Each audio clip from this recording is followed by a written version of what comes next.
സാലിഹായ അമലായി നീ സ്വീകരിക്കണേ അല്ലാഹ്.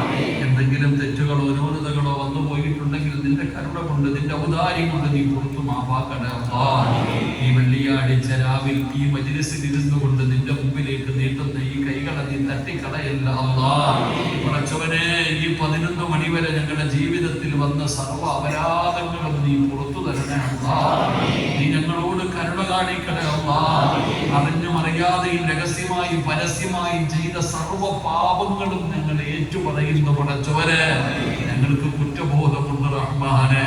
ഞങ്ങൾ ഇനി ഒരിക്കലും ചെയ്യില്ലെന്നുള്ള പ്രതിജ്ഞയുണ്ട് റഹ്മാനെ. നീ ഞങ്ങൾക്ക് പുറത്തു തരുമെന്നുള്ള പ്രതീക്ഷയുണ്ട് റഹ്മാനെ. ഇത് ഞങ്ങളുടെ തൗബയാണ് റബ്ബേ, ഇത് ഞങ്ങളുടെ തൗബയാണ് റബ്ബേ. തൗബ ചെയ്യുന്നവരെ നിനക്ക് വലിയ ഇഷ്ടമാണല്ലോ അല്ലാഹ്. നിന്റെ മുമ്പിൽ അടിമകൾ കൈനീട്ടിയാൽ നീ വെറും കൈയോടെ മടക്കാത്തവനാണല്ലോ അല്ലാഹ്. പടച്ചവനെ, ഞങ്ങൾക്കൊരവസരം താ റബ്ബേ, ഞങ്ങൾക്കൊരവസരം താ റബ്ബേ. ഈ മജ്‌ലിസിൽ നിന്ന് ഇറങ്ങി പോകുമ്പോ ഹജ്ജ് കഴിഞ്ഞു പോകുന്ന ഹാജിയെ പോലെ നീ ഞങ്ങളെ യാത്രയാക്കണേ അല്ലാഹ്. ഞങ്ങളുടെ പാവങ്ങൾ നീ പുറത്തു തരണേ അല്ലാഹ്.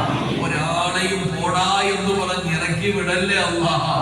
ഇവിടെ വന്നിട്ട് ഞങ്ങളുടെ പാപം പുറത്തില്ലെങ്കിൽ പടച്ചവനെ ഇനി എന്ന് പൊറുക്കാനാണ് റഹ്മാനെ. അല്ലാഹുവേ, നീ ഞങ്ങളെ നന്നാക്കണേ തമ്പുരാനെ. അല്ലാഹുവേ, ഞങ്ങളുടെ മാതാപിതാക്കളിൽ പലരും മണ്ണിനടിയിലാണ് റഹ്മാനെ. അവരുടെ അവസ്ഥ ഞങ്ങൾക്ക് അറിയില്ല പടച്ചവനെ. നീ അവർക്ക് പുറത്തു കൊടുക്കണേ റഹ്മാനെ. മഗ്ഫിറത്ത് കൊടുക്കണേ തമ്പുരാനെ. അവരുടെ മണിയറകളാക്കണേ റഹ്മാനെ. അല്ലാഹുവേ, പടച്ചവനെ, നീ അവർക്ക് സ്വർഗ്ഗ കവാടം തുറന്നു കൊടുക്കണേ റബ്ബേ. അല്ലാഹുവേ, കബറിനകത്ത് കിടന്നിട്ട് ഈ ദുനിയാവിൽ ആരെങ്കിലും എനിക്ക് ദുആ ചെയ്യണേ എന്ന് യാചിക്കേണ്ട അവസ്ഥ വരുത്തല്ലേ അല്ലാഹ്. ജീവിച്ചിരിക്കുന്ന മാതാപിതാക്കൾക്ക് നീ ആഫിയത്തുള്ള ദീർഘായുസ്സ് കൊടുക്കണേ അല്ലാഹ്. അവരുടെ പൊരുത്തം നൽകണേ അല്ലാഹ്. രോഗം പിടിച്ച് വീടിന്റെ അകത്ത് കിടന്ന് കരയുന്നത് കാണേണ്ട അവസ്ഥ വരുത്തല്ലേ അല്ലാഹ്. അവരുടെ കാൽച്ചുവട്ടിൽ കിടക്കുന്ന സ്വർഗ്ഗം നീ ഞങ്ങൾക്ക് നൽകണേ അല്ലാഹ്. എപ്പോഴെങ്കിലും അവരുടെ മനസ്സിൽ വേദനയുണ്ടാക്കുന്ന എന്തെങ്കിലും ഒരു വാക്ക് ഞങ്ങളുടെ നാവിൽ നിന്ന് വന്നിട്ടുണ്ടെങ്കിൽ നീ പുറത്തു തരണേ അല്ലാഹ്. നീ പുറത്തു തരണേ അല്ലാഹ്. അല്ലാഹുവേ, പടച്ചവനെ, ഞങ്ങളിൽ പലരും രോഗികളാണ് റബ്ബേ. മരുന്ന് കഴിച്ചിട്ടും മാറാത്ത രോഗമുള്ളവരുണ്ട് റബ്ബേ. ഏതെങ്കിലും മാരകമായ രോഗത്തിന്റെ അണുക്കൾ ഞങ്ങളുടെ ശരീരത്തിൽ ഉണ്ടോ എന്ന് ഞങ്ങൾക്കറിയില്ല അല്ലാഹ്. അല്ലാഹുവേ, നീ ഞങ്ങളെ അറുത്തു മുറിക്കല്ലേ അല്ലാഹ്. ക്യാൻസർ തരല്ലേ അല്ലാഹ്. ട്യൂമർ നൽകല്ലേ അല്ലാഹ്. കിഡ്നി രോഗം തരല്ലേ അല്ലാഹ്. ലിവർ രോഗം തരല്ലേ അല്ലാഹ്. സമ്പാദിച്ചത് മുഴുവനും വിറ്റ് ചികിത്സിച്ചാലും മാറാത്ത ഒരു രോഗവും നീ ഞങ്ങൾക്ക് തരല്ലേ അല്ലാഹ്. നീ ഞങ്ങളെ ദുനിയാവിലിട്ട് നരകിപ്പിക്കല്ലേ അല്ലാഹ്. മറ്റുള്ളവർക്ക് ഭാരമാകുന്ന ജീവിതം നൽകല്ലേ അല്ലാഹ്. കിടന്ന കിടപ്പിൽ കിടന്ന് മലമൂത്ര വിസർജനം നടത്തേണ്ട അവസ്ഥ വരുത്തല്ലേ അല്ലാഹ്. സ്വന്തം മക്കളെ പോലെ തിരിച്ചറിയാൻ പറ്റാത്ത അവസ്ഥ വരുത്തല്ലേ അല്ലാഹ്. അല്ലാഹുവേ, സ്വന്തം മക്കള് വാപ്പയും ഉമ്മയും മരിക്കാൻ വേണ്ടി ദുആ ചെയ്യുന്ന അവസ്ഥ വരെ എത്തിക്കല്ലേ അല്ലാഹ്. അല്ലാഹുവേ, പടച്ചവനെ, ഞങ്ങളുടെ മക്കളെ നീ നന്നാക്കി തരണേ അല്ലാഹ്.